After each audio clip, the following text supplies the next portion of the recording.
We're sisters, best friends, and authors on a mission to help you stoke your creative fire and live the life of your dreams. We believe that purpose fuels passion and that creativity is your secret weapon for mass construction. There's never been a better time to bless the world with your dream realized. You're listening to The Kate and Abbie Show. What's up, guys? Welcome back to another episode of The Kate and Abbie Show. We're so glad to have you here with us today. We are talking about a really important topic, which is how to take criticism and critiques, and when to ignore criticism, when to deal with criticism. How do you go about dealing with criticism in a way that's constructive to you and not just a negative vibe? So I think this is something every writer eventually goes through at some point, whether you're sharing your work on Wattpad or publishing an entire series. You'll deal with people who want to express their opinions to you about your work, and they might not always be that nice, and they might not always be helpful, or they might not like your story. And we're going to deal with, we're going to talk about how to deal with that and how to sift through it so you're not just digesting all of this information that isn't necessarily helpful to you, but how to find the critiques that are going to be helpful to you. But first, we have to thank our sponsors, who are you. That's right, you guys are the ones who support this show and keep it going. So we really appreciate that. And if you get value out of this podcast, go to patreon.com/The Kate and Abbie Show and help us keep this show alive and free of interruptions. So, criticism. It's definitely real. Yeah. So I think there's a difference, first off, between constructive criticism and not constructive criticism. For sure. We talk about this a lot, how constructive, tongue-tied, constructive criticism is critiques and advice given to you so that you can help make your book better, or to bring your attention to something that might be important and might help you write the next book if it's already published. Not constructive criticism is someone just tearing your book apart because they didn't personally like it. Now, the first, you can do something constructive with. The second is not going to help you at all. And so you really need to learn how to identify what constructive criticism is, so that you're not just digesting all this stuff and allowing it to bog down your mind, allowing it to get to you or make you feel discouraged. I think a lot of writers, especially writers just starting out, feel like I have to really take in a lot of advice so that I can be a better writer, which is a great intention, by the way. It's wonderful to be open to getting better. But it can be easy to get hurt and discouraged over people's words that might not always be to help you. They might not be loving words. They may not be kind words. It might not be to your book's advantage to just digest all of this information. So I think, first of all, beta readers are people who are trying to help you. People who you've already kind of invited into your world to help you make your book the best you can possibly make it. These are people that you want to listen to what they have to say.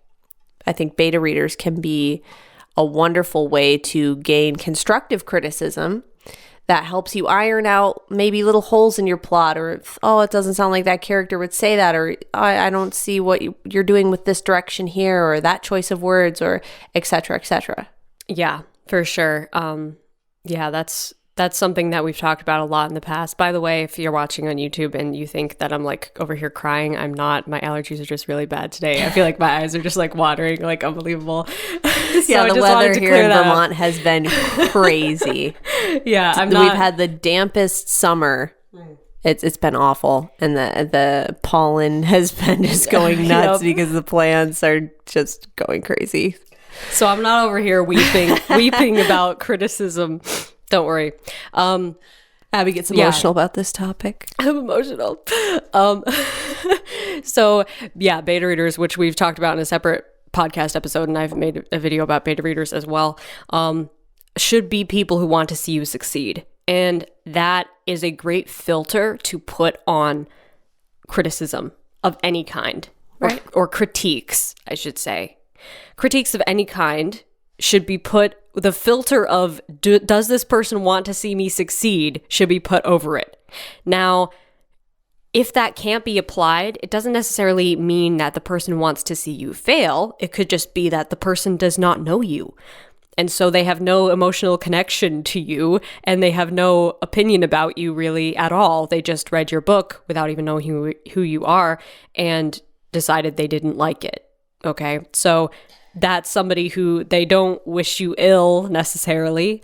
They also don't have any particularly strong feelings towards seeing you succeed. They're neutral. They're just looking at your book in and of itself. So those people that you'll probably encounter when you publish, and those will be the people who give you like 1-star reviews and 2-star reviews. You don't even know who they are, but that's what they thought of your book.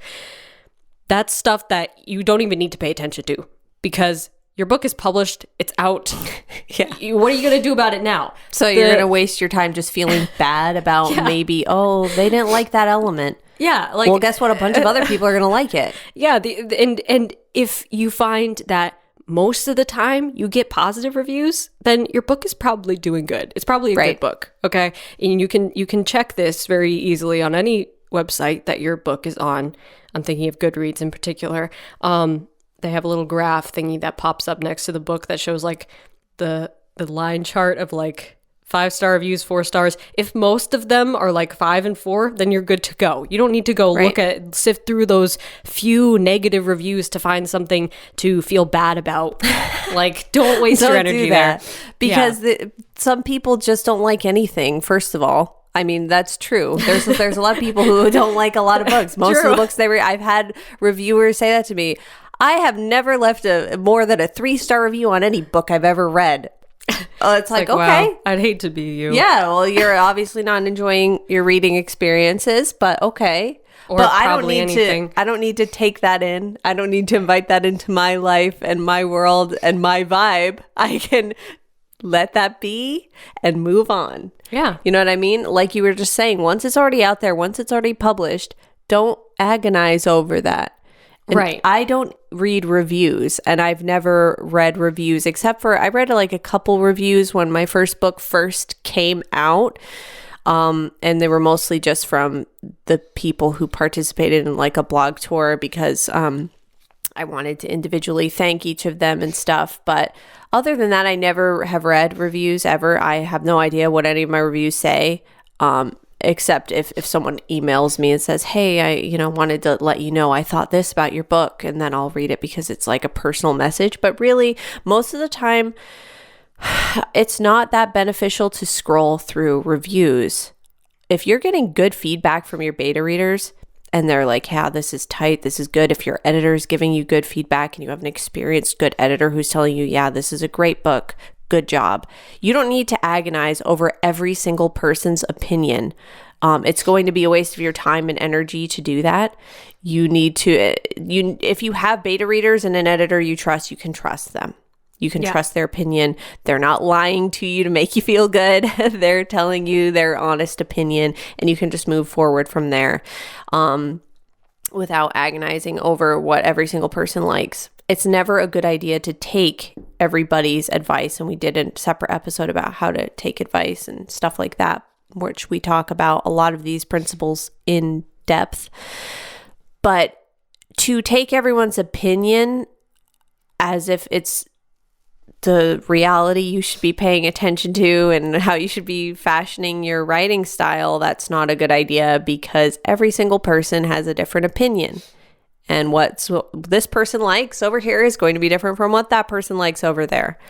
I've had people who have said to me, oh, I loved everything about your book except the prophecy. I hate prophecies in books. I just don't like it. And then I've had other people be like, my favorite part was the prophecy. That was so good.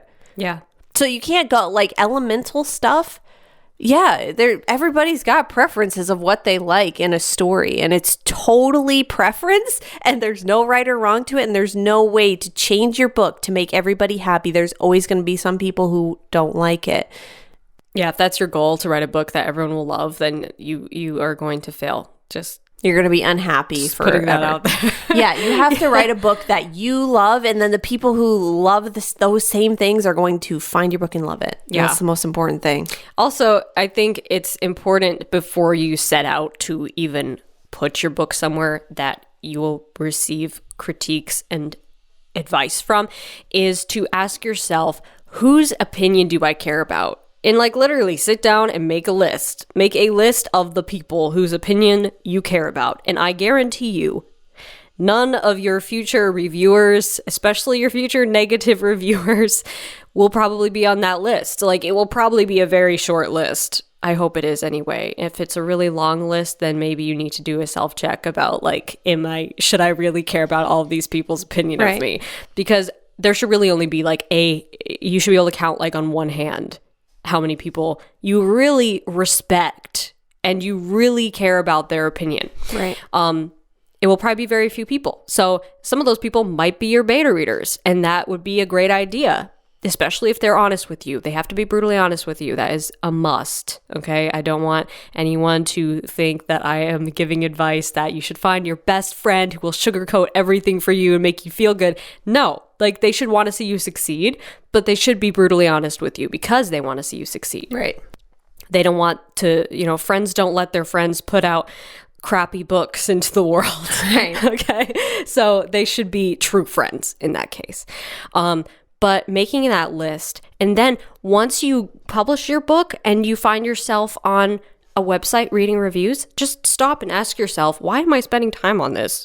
Like, why am I consciously deciding? Because it's something that occurred to me when I was like in the pit of reading my own reviews, which was a dark time of my life when my book first came out. But it was like very, oh my gosh, just that's a whole other story for another time. But it was very mentally draining, very energetically and creatively draining, very negative experience for me, even though not all the reviews were negative, obviously, but it wasn't healthy mentally for me.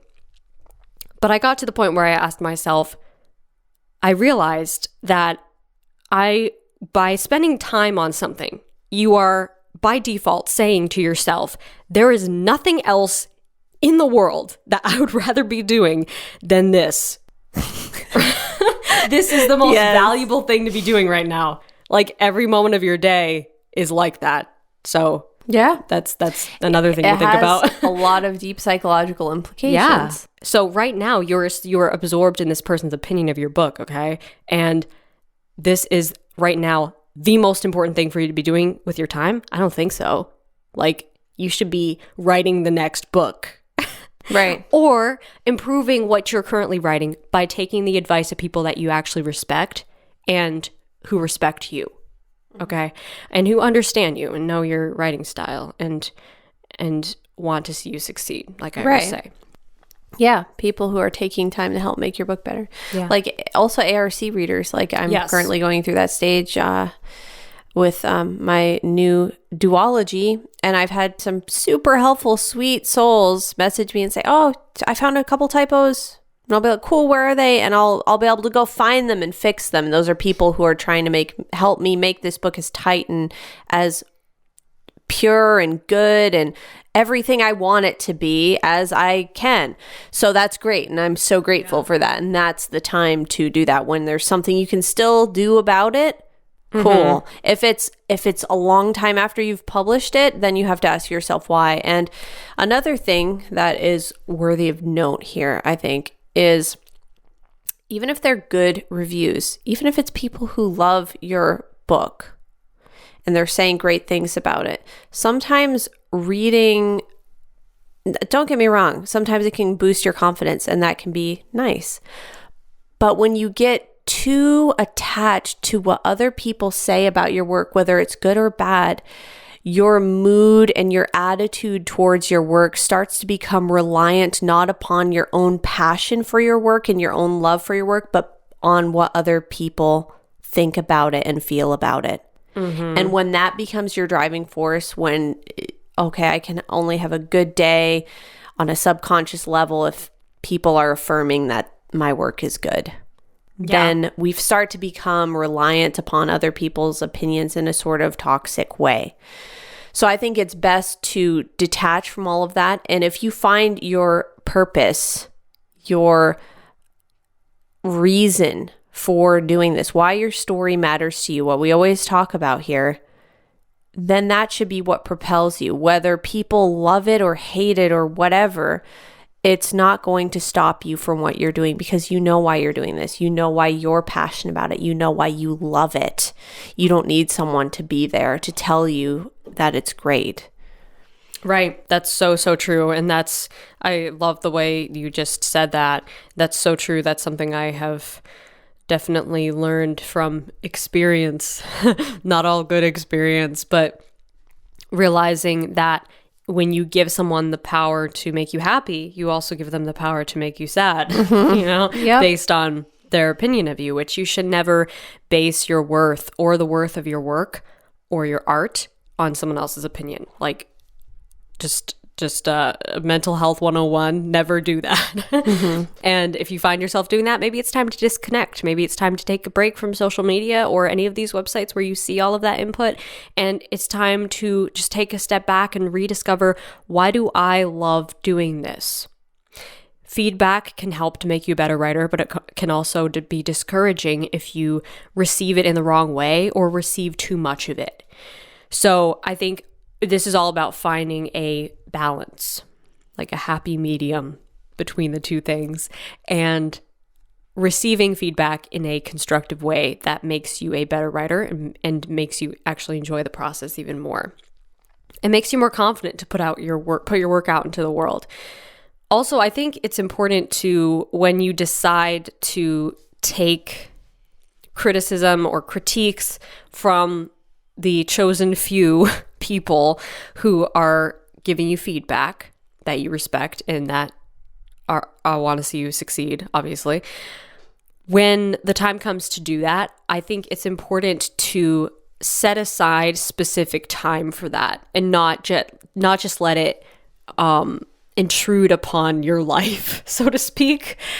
And I don't really know like the best way to word this, but making designated time for that in your schedule and putting yourself in the right frame of mind when you approach it. Making sure you're in the right frame of mind so that it doesn't feel like you're being bombarded by all these critiques and all of this feedback, and you're editing and revising on your own terms and on your own time.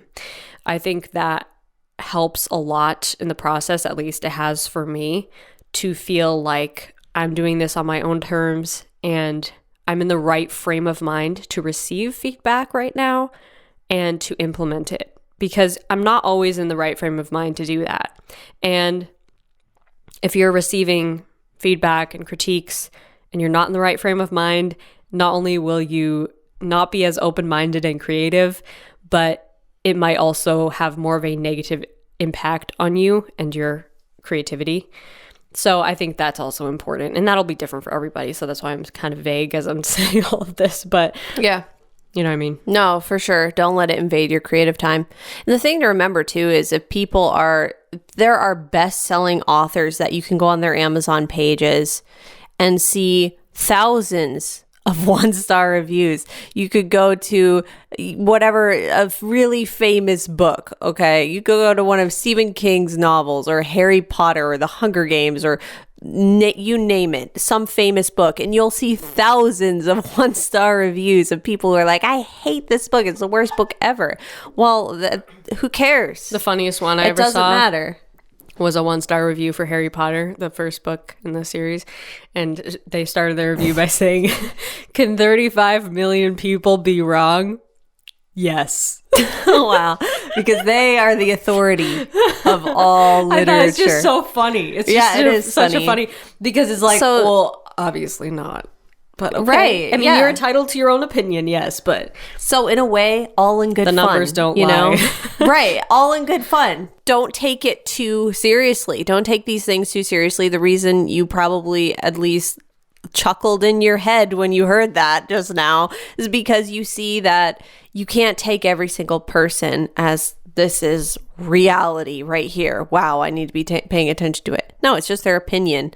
And sometimes you need to not pay attention to it most of the time in cases of reviews, and it's just people's opinion. It doesn't matter. It changes, it fluctuates. It's different from one year to the next. It's not something that you can base your writing off of.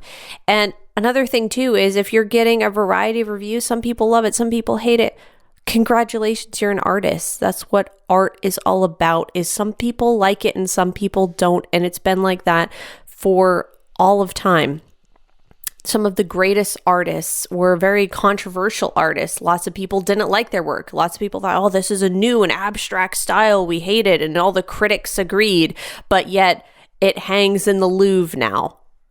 Mm-hmm. So that's the thing, is opinions change. Yeah. And sometimes when you're breaking into a new style, everyone hates it at first until it's something everyone loves, because now suddenly it's the new trend, and now it's in museums, and now it's on the New York Times bestseller list.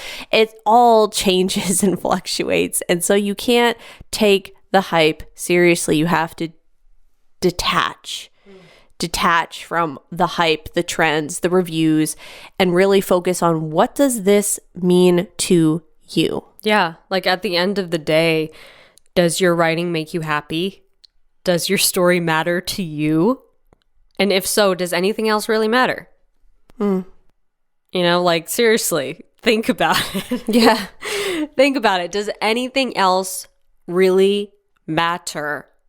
If your story matters to you and it's had a positive impact in your life, and the act of writing has a positive impact in your life, then does anything else really matter? Or should it? Because like you said, everybody's opinion is going to be different. And opinions are changing all the time. So can we please everybody? No.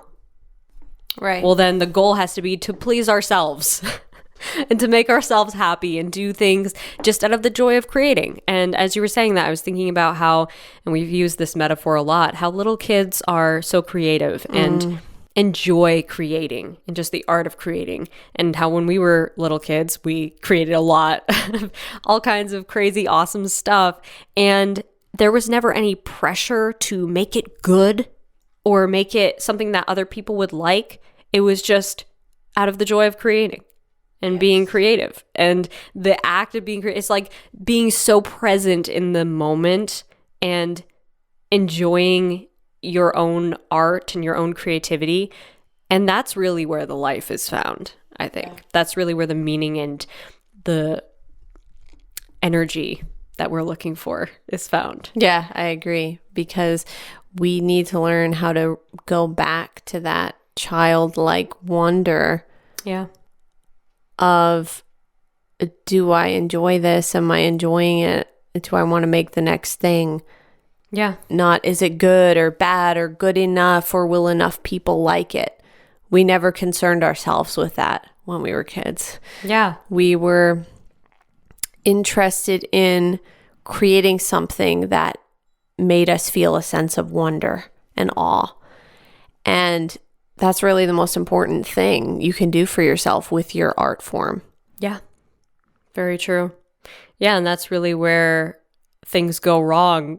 You know, it's kind of this recurring feeling that we have towards the act of growing up and becoming aware of other people's opinions and becoming so concerned with what other people think of us that we allow it to constrict us and kind of put us in a box. And that is not a direction of growth.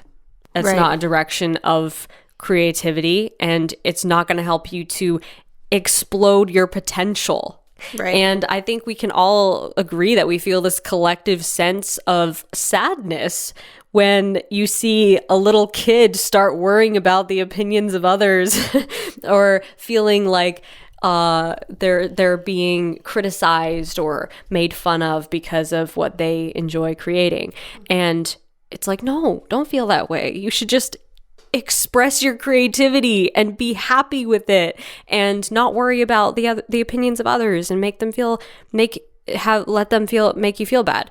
And that's what really we do all the time now, and we don't feel that same sadness looking at ourselves because we're too close to see it, you know? Yeah. So I think detaching, like how would you treat yourself if you were your own child? Like that sounds kind of weird, but I love it. But it's so true. It is. If you were like your own little 4-year-old kid version of yourself, and you could sit there outside of yourself and watch yourself creating and reading negative reviews. Would you let yourself sit there and read them? Right, because you are still that little kid plus some years. Yeah. Like, isn't that weird to think of? Yeah, it is weird. Like, you're still that little 4-year-old kid making stuff because you love it plus some years added in. That's the only difference. Some experience. Some age and experience added in, but you are still that person. So how would you treat them? What would you say to them? What advice would you give? What sort of misbeliefs would you take away? Yeah, exactly. And experience should make us go towards a direction of growth and make us more in tune with ourselves and appreciative of our creativity and protective of it as well.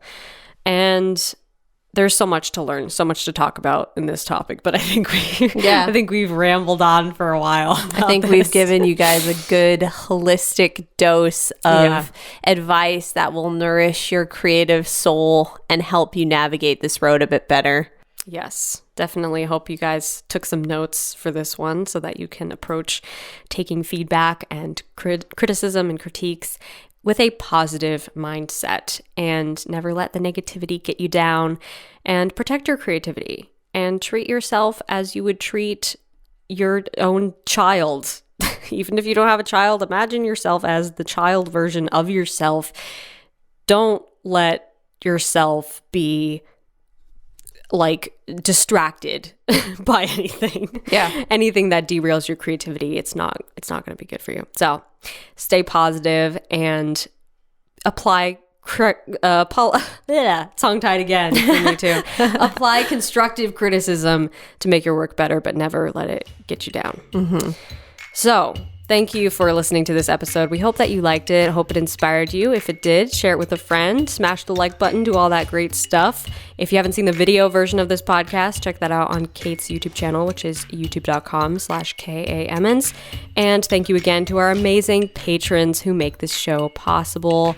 We love you guys so much. If you get value out of this podcast, go to patreon.com/The Kate and Abbie Show and help us keep this show alive and free of interruptions. Until next week, stay stoked and rock on.